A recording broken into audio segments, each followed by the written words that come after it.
Tonight, day 23 of the government shutdown. We'd have to choose between paying our rent or getting food. We'd have to choose between paying our car insurance and getting food. Paychecks on hold, food assistance in jeopardy, the human cost of the political stalemate, and a new movement uniting faith and fitness.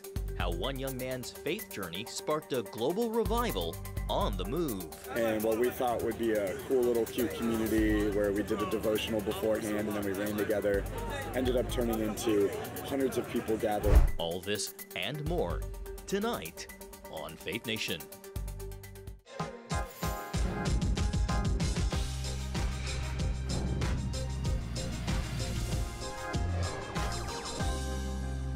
Day 23 of the government shutdown with no end in sight. Good evening from Washington. I'm John Jessup. Well, senators tried and failed to pass a short-term funding bill that would reopen the government today. The impact from that failure growing as American households prepare to feel the pinch. Let's get straight over to Capitol Hill correspondent Michelle London with the latest. London, tell us what you're learning and what you're hearing about the impact this is having around the country. Well, John, I can first tell you that rejected Republican-backed bill today would have paid some federal workers who are working throughout this government shutdown. A key focus on the House floor earlier was the mounting pressure that seems to be escalating for air traffic controllers in week 3 of this shutdown. During this morning's presser, House Speaker Johnson welcomed Transportation Secretary Sean Duffy, who says he's sensing real anger among workers right now. Take a listen. We have air traffic controllers who work more than 5 days a week. They work 6 days a week to make sure they can cover air travel throughout the country. And so if you have a controller that's working 6 days a week, but has to think about how am I gonna pay the mortgage, how am I gonna make the car payment, how am I gonna put food on my kid's table, they have to make choices. And the choices they're making is to take a second job. Well, I don't want my air traffic controllers to take a second job. Yeah, and speaking of pay there, Duffy told reporters that air traffic controllers received about 90% on this week's check, but likely won't get a paycheck at all next week. Meanwhile, across the country, we're in the middle of peak travel season, and according to Speaker Johnson, there were 19,000 delayed flights from Saturday to Monday and an additional 1,600 canceled flights in that same period, with the holidays just around the corner. And in the height of football season, those numbers are expected to increase if this shutdown drags on. Listen. It's not moving as many flights as possible. It's moving as many flights as possible safely. That is our mission. That is our #1 goal. And if we can't do that, you'll see the flights come down. You will see the delays and you'll see the cancellations. One other problem that I want to address that we're seeing now in the shutdown, you've seen that we don't have enough air traffic controllers. Earlier, Duffy said they're currently short at least 2,000 air traffic controllers. He's developed a plan to bring in more, which includes shortening the timeline to bring the best and the brightest into the facility to be tested and trained. John. London, aside from travel and federal furloughed workers, can you talk about the effect that individuals who rely on federal aid and services could start to feel soon? Of course, critical federal assistance programs like SNAP and nutrition program WIC have both been severely disrupted. The SNAP program, which helps feed more than 40 million people, will start to run out of funding on November 1st, according to the USDA. At least 25 states plan to cut off benefits starting then, which could greatly impact both blue and red states, including Louisiana and California, with 4.5 million SNAP recipients. And November 1st is also the day open enrollment starts in most states for Affordable Care Act insurance plans. Senate Minority Leader Chuck Schumer alluded that this might compel Johnson and Republicans to come to the table and negotiate extending Obamacare subsidies that they've asked for. Decisions made or not in the next 10 days will determine whether working families can afford their health care next year. And Americans are desperately looking to Republicans, the party in the majority, to do something about it. As for next steps, the Senate is expected to vote again Monday, which will be day 27 of the shutdown. An important factor here is that GOP Senator Ron Johnson said he does intend to work out differences with key Democrats this weekend on a bill to pay federal workers throughout this shutdown. John. All right, Capitol Hill correspondent Michelle London. Thank you so much, Michelle. Well, the military still got paid this month in spite of the stalemate, thanks to an unusual funding workaround.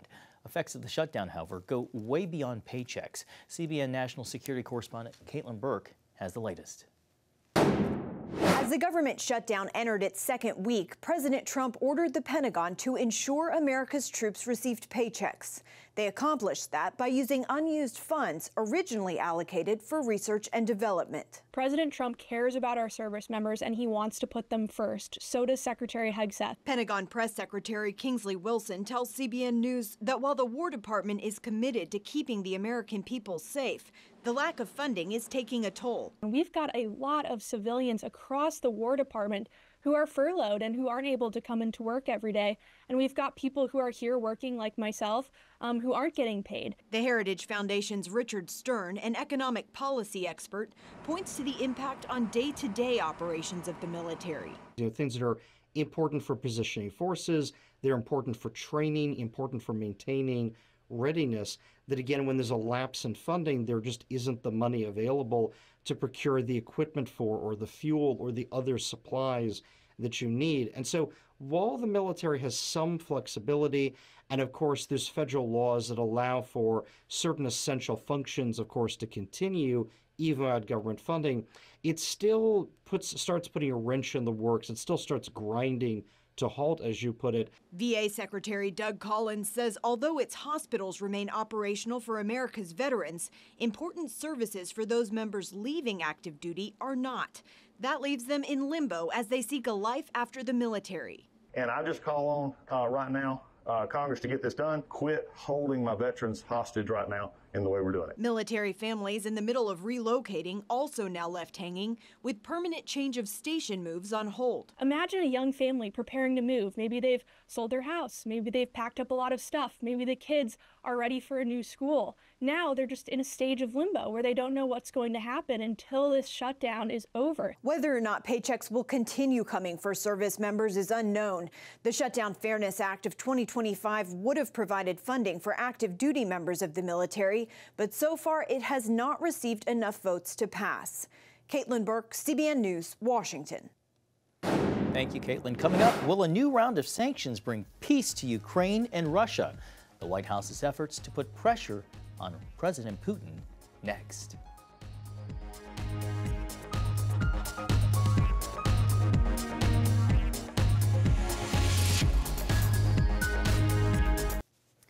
Well, welcome back. Secretary of State Marco Rubio is in Israel tonight ahead of tomorrow's planned meeting with Prime Minister Bibi Netanyahu. The goal? To advance President Trump's Gaza peace plan. The visit comes in the middle of strained ties between Washington and Jerusalem after Israel's parliamentary vote Wednesday to annex the West Bank, also known as Biblical Judea and Samaria. Palestinians see that land as part of a future state. Israeli leaders have downplayed the symbolic vote, and President Trump has made clear he opposes any annexation of the territory. Well, meanwhile, the European Union joins the United States in new efforts to end Russia's war with Ukraine. The EU hitting Russia with another round of sanctions Thursday, coming on top of new sanctions from the U.S. President Trump saying Wednesday he hopes the added sanctions targeting Russia's oil industry would make Putin more reasonable. So far, the Kremlin has dismissed the United Front as it continues its deadly strikes on Ukrainian cities, targeting the country's power grid and infrastructure. And the White House is expanding its strikes on alleged drug boats, this time targeting 2 vessels in the Pacific Ocean. This is a change from previous missions carried out against boats in the Caribbean Sea. The strikes are part of an ongoing military campaign attacking 9 vessels since September and killing at least 37 people. President Trump told reporters in the Oval Office the administration may move forward with so-called land action as it continues to take on drug cartels in the region and prevent trafficking to American cities. Well, here at home, as local leaders look for ways to combat drug use and crime, one city is caught in what some call an urban doom loop. As crime increases, businesses leave.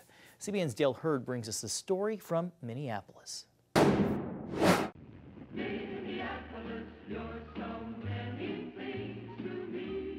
This was the Minneapolis that was. If the old version of Minneapolis was anything, it was clean and safe. Today is very different.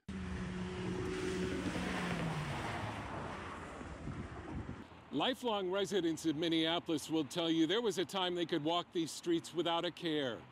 But today in Minneapolis, in many parts of the city, those days are gone. This is absolutely crazy. Another mass shooting in Minneapolis. This is the second one in a day. While there are still some nice-looking areas, parts of the city range from risky to dangerous. There are homeless encampments. Addicts roaming the sidewalks get free needles from the city. The police department reportedly is down from some 900 officers to 550. I can't wait. Residents tell us 911 calls often go unanswered. Some have given up reporting crimes. Police communications are now encrypted so citizens can no longer track crimes in their neighborhoods. The Minneapolis Police Crime Dashboard indicates that crimes are going down. Minnesota State Representative Walter Hudson doesn't buy it. Crime hasn't gone down. Reports of crime have gone down because people know. Like, you create a culture where the citizen knows they're not going to get an answer from 911. The citizen knows the officers aren't going to be there for an hour. The citizen knows that even if the officers get there and apprehend their offender, that offender is going to turn right around, be out 24 hours later, and probably come back for retribution because you called the cops. Businesses have fled the downtown and property values have collapsed. The 31-story Ameriprise Financial Center, purchased for $200 million in 2016, was sold this year for just over $6 million, only 3% of its old value. Minneapolis attorney Chris Mattel is one of those leaving the city after years of taking these photos of crimes being committed outside his office window.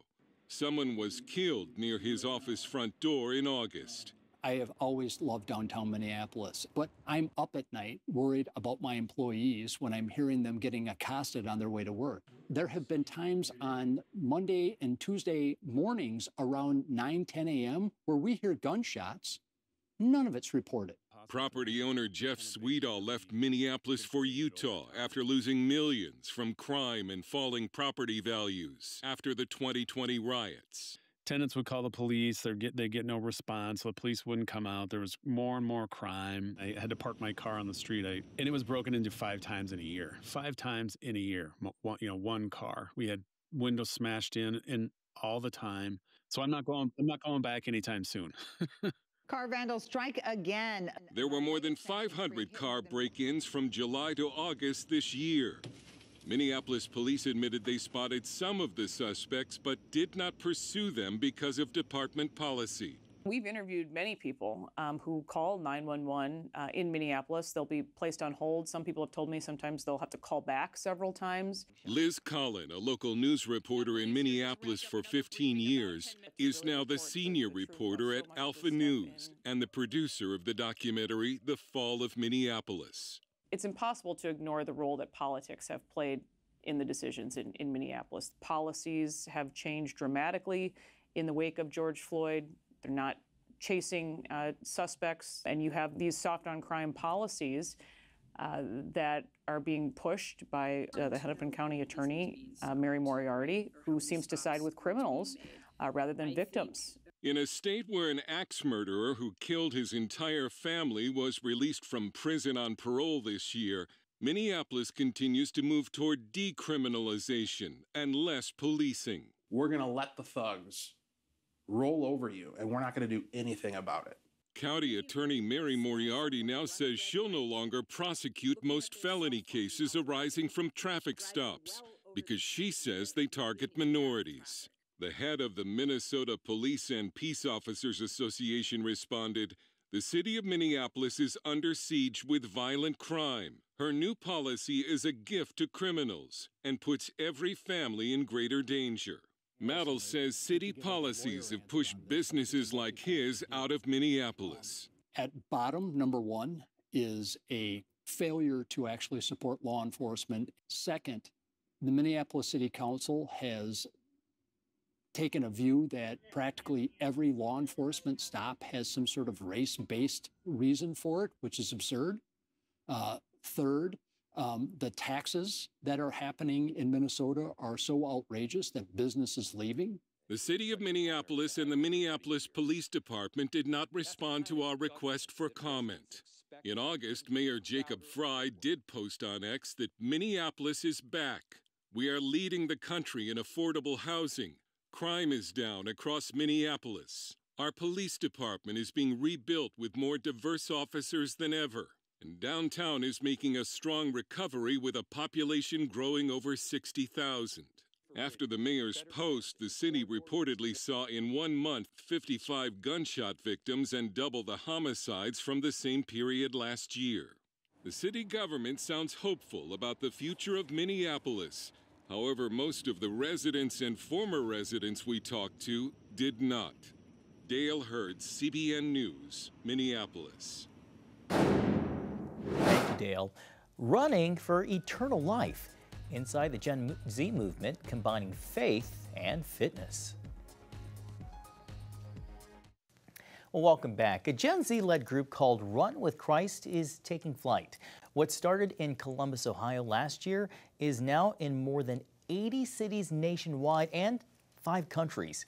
Each week, tens of thousands of young people meet up to run, worship, and hear the gospel. One of the latest events was held right here in the nation's capital, and CBN's Wendy Griffith was there. The Lincoln Memorial in Washington, D.C. set the stage for this Run with Christ event. All unto nothing but the gospel. Founder and organizer Will Geringer says he actually started the club as a way for him to deepen his faith. And what we thought would be a cool little cute community where we did a devotional beforehand and then we ran together ended up turning into hundreds of people gathering on a Saturday morning, over 200-ish people, and we saw people just getting saved, prayed for, people getting plugged into the local church. On this Saturday morning, hundreds of young people turned out from all over the country. You guys look pumped up. You ready for this run? Yeah, So ready. So ready. I've been waiting for this for a while now. Yeah, so ready. Where are you guys from? I'm from Columbus, Ohio. Yeah, I'm from Indiana, so Indianapolis. What brought you here today? The hunger of Gen Z and like people coming together for the love of Christ and just that unity that Christ brings us. The Holy Spirit brought me here. I mean, this is a family. Like, this group of people is a blessing from Christ. I prayed for this group of people for so long, and just to come here and worship and pray for the nation on the nation's capital is such a blessing. I mean, it's absolutely amazing. Did you guys know each other before today? No, we actually just met yesterday. Yeah, yesterday evening. And this morning we saw each other and we're like, we're gonna run together. Yeah. 20-year-old Lauren Hilty from Texas and 21-year-old Samaya Cameron from Alabama say Run with Christ not only brought them together as friends, but is bringing young people into community like never before. So I just felt a stirring in my spirit. I was like, I have to go there. I don't know why, but and then the Lord made a way, and so I bought my ticket in the summer. It had been a plan to come. I didn't really know who I was gonna meet, where I was gonna be, but the Lord made a way, and I just know that He's doing something so big. Our prayer lately has just been for the nations, and it's been for the people of all the nations, and just to come together. And then this event, and we see it, and it's in the capital of our country with all this things happening in the atmosphere. It was just insane, and it was beautiful, and I knew I had to be here. Run with Christ is way more than a run club, but rather a movement with a mission to make heaven full. Woo! Brandy. Where are you from? Chattanooga, Tennessee. You came all the way from Tennessee? Yes. Yeah, and have you done Run with Christ before? No, this is our first one. What's it like? It's incredible. It's so affirming just for our kids to see other young people also contending and praying for this generation. Yeah, and guess what? We can run too. Yeah, we can run too. I thank you that today is simple. And all that pressure just wipes off your shoulders. Geringer says the mission is to take people from isolated to integrated through faith and fitness. Amen. You show up on a Saturday morning and you're like, oh, okay, am I coming to this competitive running group? What's happening? But you show up and then there's music and people are loving on you. You're getting hugged and you're getting energy drinks and you're like, what is going on? I thought I was coming to a competitive environment. But in reality, running is just honestly the facade of it all, to just bring people in. But then we get to share with them the love of Christ. Run with Christ has exploded into more than 80 cities in 5 countries and is still growing. Will says it's only God. There has not been one city in this entire world that I've reached out to previous to see if they wanted to start one. Every city has started with one little random yes from a random 20-something-year-old that's been like, hey, I don't really have community here. I'd love to see change happen here. How can I start one? 20-year-old Sage, who attends Baylor University, says she's planning to start a Run with Christ chapter in Waco, Texas soon.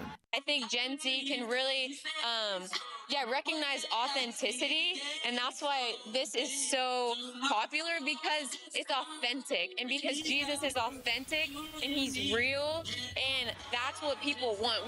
We're tired of the fakeness. We're tired of the ways of the world. We want to give our life to something that's bigger than us, and that is the man, Jesus Christ. There's a new fire because people are so desperate, and like they've been seeking every experience, every drug, every alcohol, every experience that they can experience, and realizing that's not going to sustain them. And so we're just ready to, I'm ready to follow Jesus wherever. For many who came, it was hard to put the experience into words. We were looking at the Lincoln Memorial, and we were like, we're sitting here worshiping like in our capital, and people that we don't even know, and the generations coming together, and all the nations are coming together, and we're just in awe. Wendy Griffith, CBN News, Washington. Fun story, Wendy. Thank you. Well, still ahead, faith and royalty unite at the Vatican in a meeting centuries in the making.